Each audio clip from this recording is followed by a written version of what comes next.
بسم اللہ الرحمن الرحیم۔ رسول کریم صلی اللہ علیہ وآلہ وسلم کی بادشاہت کا علاقہ، حضرات انبیاء کرام علیہم السلام کی سرزمین، ابدالوں کا دیس اور برکتوں والا ملک شام، دینی اور دنیاوی ہر دو لحاظ سے بڑی اہمیت رکھتا ہے۔ اس کا موجودہ سرکاری نام الجمہوریۃ العربیۃ السوریہ ہے۔ حضور نبی کریم صلی اللہ علیہ وآلہ وسلم نے اپنی طاہری زندگی ہی میں ملک شام کے فتح ہونے کی غیبت و خیر و بشارت دے دی تھی کہ عنقریب شام فتح ہو جائے گا۔ چنانچہ خلافت صدیقی میں شام فتح ہونے کی ابتدا ہوئی اور خلافت فاروقی میں وہ مکمل ہو گیا۔ حضور اکرم صلی اللہ علیہ وآلہ وسلم کی یہ پیش گوئی بالکل درست ثابت ہوئی۔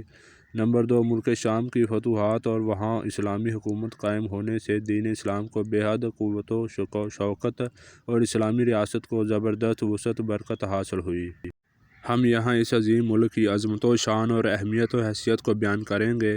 شام سے مراد کتاب سیرت و مغازی میں شام کا اطلاق 3 علاقوں پر ہوتا ہے۔ عرب کے اعراف میں شمال کی جہت میں جو بھی علاقہ ہے اسے کوشام کہا جاتا ہے۔ کچھ لوگوں کے عرف میں شام سے مراد صرف دمشق ہے اور تاریخی لحاظ سے جسے شام کہا جاتا ہے وہ سوریہ، اردن، لبنان اور فلسطین پر مشتمل علاقہ تھا۔ اسے سوریۃ الکبریٰ کے نام سے بھی یاد کیا جاتا ہے۔ مسلمانوں کا ملک شام میں سب سے پہلے داخلہ غزوہ موتا کے سلسلے میں حضور اکرم صلی اللہ علیہ وسلم کے زمانہ اقدس میں ہوا۔ پھر زمانہ فاروقی میں شام کے تمام شہر فتح ہو گئے اور آج شام عرب کے قدیم ترین ملکوں میں شمار ہوتا ہے۔ یہ ایسی بستیوں پر مشتمل ہے جو ایک دوسرے سے ملی ہوئی ہیں۔ وہاں جاری نہریں اور تر و تازہ سرسبز و کھیت ہیں۔ مورخین کے مطابق اس ملک کا نام شام رکھے جانے کی کئی وجوہات ہیں۔ ان میں سے ایک یہ بیان کی جاتی ہے کہ یہ ایک نام حضرت نوح علیہ السلام کے بیٹے سام کے نام سے پڑا کیونکہ یہی وہ پہلے شخص ہیں جو اس سرزمین پر تشریف لائے۔ عجمی لفظ کی تبدیلی کے سبب لفظ سام کی سین کو شین کر دیا گیا۔ کسی علاقے اور خطے کی فضیلت اس سے ظاہر ہو جاتی ہے کہ رسول پاک نے اس کی عظمت و رفعت کو اپنی زبان میں ترجمان سے بیان فرما دیا ہوا۔ اور ملک شام بھی ایسا ہی ملک ہے کہ کثیر حدیث مبارکہ اس کی فضیلتوں کو واضح کرتی ہے۔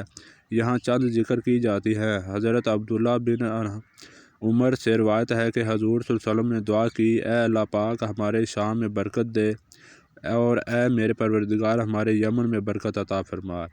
نجد والوں نے عرض کی اور ہمارے نجد میں بھی۔ حضور نے پھر یہی دعا فرمائی، وہ پھر بولے اور ہمارے نجد میں بھی۔ آپ نے ارشاد فرمایا وہاں زلزلے اور فتنے ہوں گے اور وہاں سے شیطان کا سینگ نکلے گا، یعنی خدایا ہمارے شام کے مسلمانوں کے دین و دنیا میں بھی برکتیں عطا فرما۔ دعا میں شام کو یمن پر اس لیے مقدم فرمایا کہ شام ہی میں قیامت ہوگی۔ وہ فلسطین سے متصل ہے اور فلسطین میں بیت المقدس و عمان و غیر واقع ہے۔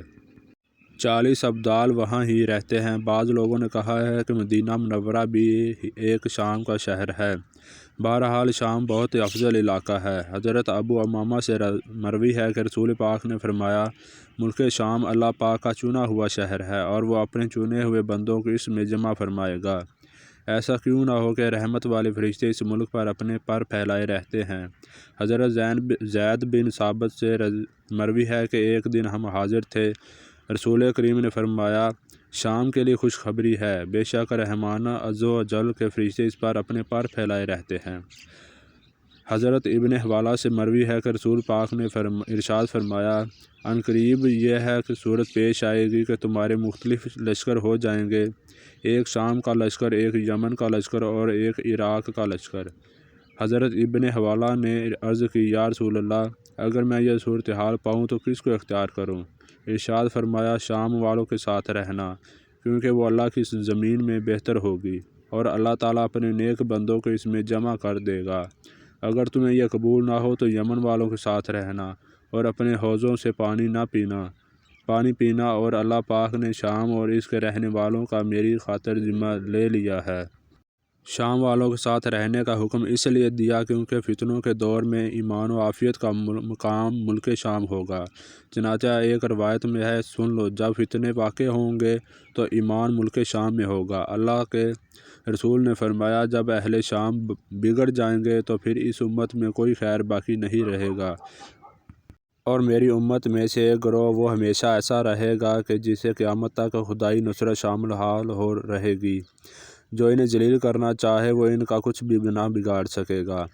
پس بلاد شام میں صحابہ علم و فضل اور اہل حد کی ایک جماعت قیامت تک ایسی رہے گی کہ جسے خدائی نصرت شامل حال رہے گی۔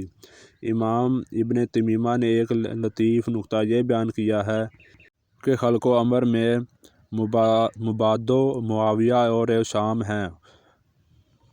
ارادہ کونیہ ہو یا ارادہ شرعیہ، دنیا و دین کی ابتدا مکہ سے ہوئی اور دنیا و دین کی انتہا شام میں ہوگی۔ اللہ کے رسول کے دین کی ابتدا اور ظہور مکہ سے ہوا اور اس کا کمال عروج شام میں مہدی کے ظہور سے حاصل ہوگا۔ جیسا کہ بعض روایات میں حضرت عیسیٰ بن مریم علیہ السلام کے نزول کے بارے میں یہی بشارت منقول ہے کہ دمشق کی مشرقی جانب موجود سفید مینار پر 2 فرشتوں کے پروں پر ہاتھ رکھے اور ان کا نزول ہوگا۔ حضرت عبداللہ بن حوالہ سے مروی ہے کہ اللہ کے رسول نے فرمایا، تمہارے دین اسلام کا معاملہ یہ ہوگا کہ تم لشکروں کی صورت میں بٹ جاؤ گے، ایک لشکر شام میں، ایک عراق میں اور ایک یمن میں ہوگا۔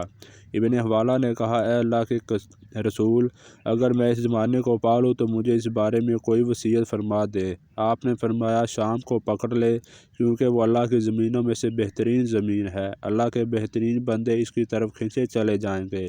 بس اگر تمہارا ذہن شامی لشکر کا ساتھ دینے پر مطمئن ہے نہ ہو تو یمن کی طرف چلے جانا اور صرف اپنے غار سے پانی پینا۔ اللہ تعالیٰ نے میرا کرام کرتے ہوئے شام اور اہل شام کی ذمہ داری لے لی ہے۔ علامہ البانی نے اس روایت کو صحیح قرار دیا ہے۔ اپنے غار سے پانی پینے سے مراد یہ ہے کہ اپنے آبی وسائل تک محدود ہو جاؤ، کیونکہ دور فتن ہے، لہذا دوسروں کے غار سے استفادہ کی کوشش میں فتنوں اور لڑائیوں میں مزید اضافہ کا باعث بن سکتی ہے۔ ایک اعتبار سے یہ کہا جا سکتا ہے کہ مسلمانوں میں باہمی افتراق اور فتن کے ایسے دور میں اللہ کے رسول پہلے سے موجودہ وسائل اور ذرائع پر قناعت کی تلقین فرما رہے ہیں اور مزید کی حرص و تلاش سے منع فرما رہے ہیں، تاکہ یہ عمل امت میں مزید افتراق و انتشار کا باعث نہ بن جائے۔ حضرت عبداللہ سے روایت ہے، انہوں نے کہا، میں نے رسول اللہ کو یہ فرماتے ہوئے سنا، ہجرت کے بعد ایک اور ہجرت ہوگی اور زمین پر موجودہ بہترین لوگ حضرت ابراہیم علیہ السلام کی ہجرت کی جگہ طرف ہجرت کریں گے اور بقیہ زمین پر صرف شریر لوگ باقی رہ جائیں گے۔ علامہ البانی نے اس روایت کو صحیح قرار دیا ہے۔ یہ دور فتن کی ہجرت ہے اور اسے ہجرت مدینہ کی ہجرت کے برابر قرار دیا گیا ہے۔ پس اسلام میں پہلی ہجرت ہجرت مدینہ تھی، جو اہل مکہ کے فتن و آزمائش کے سبب ہوئی، اور مدینہ منورہ اس ہجرت کے سبب عظیم سلطنت اسلامیہ کے قیام کی نہ صرف بنیاد بنا بلکہ ملک خلافت اسلامیہ کا مرکز اول بھی قرار پایا۔ اسلام میں آخری ہجرت کفار کی آزمائش کے سبب بلاد شام کی طرف ہوگی، جو حضرت عیسیٰ علیہ السلام کے نزول اور مہدی کے ظہور کی سرزمین ہے، اور اسی سرزمین میں حضرت عیسیٰ علیہ السلام دجال کو قتل کرنے کے بعد دوسری بار خلافت اسلامیہ اعلیٰ منہاج النبوت کی بنیاد رکھیں گے۔ پس اسلام کی ابتدائی عروج کا مرکز مدینہ تھا تو انتہائی عروج کا مرکز مقدس ہے۔ بعض روایات میں اس طرف اشارہ ہے کہ اہل روم کی طرف سے اہل شام پر اقتصادی پابندیاں عائد کی جائیں گی۔ حضرت ابو نصر رضی اللہ سے روایت ہے کہ ہم جابر بن عبداللہ کے پاس سے، انہوں نے فرمایا، قریب ہے کہ اہل عراق کو ان کا قذیف اور درہم کچھ فائدہ نہ دے۔ ہم نے کہا، ایسا کہاں سے ہوگا؟ تو انہوں نے کہا، عجم سے ہوگا اور اسے روک دیں گے۔ پھر حضرت جابر نے کہا، قریب ہے کہ اہل شام کو ان کا دینار اور مدی کچھ فائدہ نہ دے۔ تو ہم نے کہا، یہ کیسے ہوگا؟ تو حضرت جابر نے کہا، یہ اہل روم کی طرف سے ہوگا۔ اس روایت کے مفہوم سے اہل فلسطین بھی مراد لے جا سکتے ہیں کہ جنہیں اسرائیل کی طرف سے متعدد پابندیوں کا سامنا ہے، اور موجودہ شام بھی مراد ہو سکتا ہے کہ جسے حالیہ شورشوں کے سبب کئی اعتبارات سے اقتصادی پابندیوں کا سامنا ہے۔ ایک اور روایت میں دور فتن میں سرزمین شام کو مسلمانوں کا وطن قرار دیا گیا ہے۔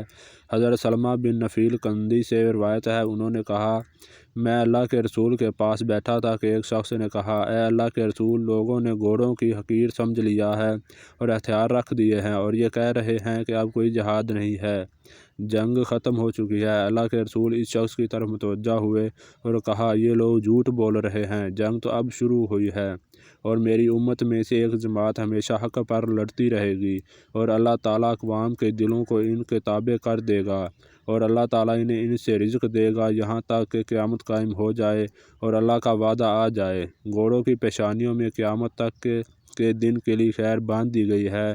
میری طرف یہ وحی کی گئی ہے کہ مجھے اٹھا لیا جائے گا اور تم مختلف فرقوں کی صورت میں میری اتباع کرو گے اور ایک دوسرے کی گردنیں مارو گے۔ ان حالات میں شام اہل ایمان کا گھر ہوگا۔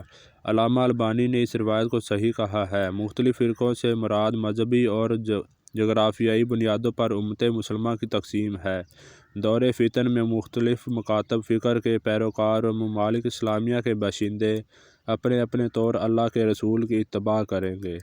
ایسے حالات میں بلاد شام کو اہل ایمان کا وطن قرار دیا گیا ہے۔